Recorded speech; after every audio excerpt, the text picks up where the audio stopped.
The United States will have to negotiate with Syrian President Bashar al-Assad for a political transition in Syria and is exploring ways to pressure him into agreeing to talks, U.S. Secretary of State John Kerry told CBS News in an interview. Washington has long insisted that Assad must be replaced through a negotiated, political transition, but the rise of a common enemy, hardline militant group Islamic State, appears to have slightly softened the West's stance towards him. In the interview broadcast on March 15, Kerry did not repeat the standard U.S. line that Assad had lost all legitimacy and had to go. Syria's civil war is now into its fifth year, with hundreds of thousands killed and millions of Syrians displaced. We have to negotiate in the end, Kerry said. We've always been willing to negotiate in the context of the Geneva I process, he added, referring to a 2012 conference which called for a negotiated transition to end the conflict.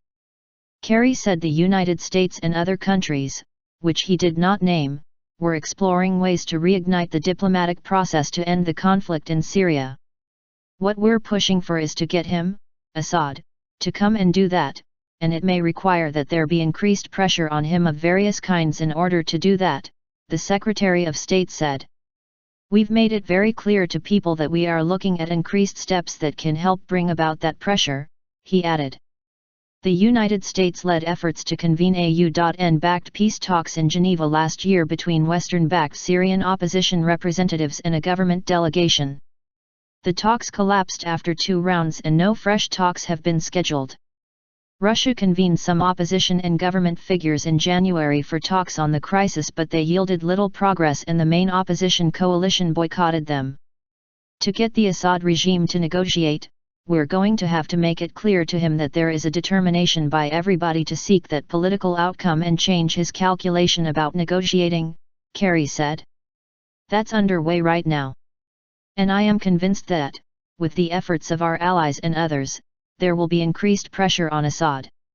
Syria sank into civil war after a peaceful street uprising against 4 decades of Assad family rule began in March 2011. The revolt spiraled into an armed insurgency, which has deepened with the rise of Islamic State and other hardliners. Assad seems more likely to survive the Syrian crisis than at any point since it began. Iran's support for Assad is as solid as ever, with Russia showing no sign of abandoning him. U.S.-led forces started airstrikes against Islamic State group in Syria and Iraq in the summer.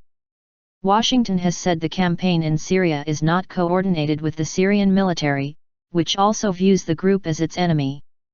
The war has killed more than 200,000 people and displaced close to half the population, according to the United Nations. Damascus accuses its Western and Gulf Arab opponents of seeking to destroy the country by providing aid to an insurgency now dominated by jihadists, who also pose a threat to the West.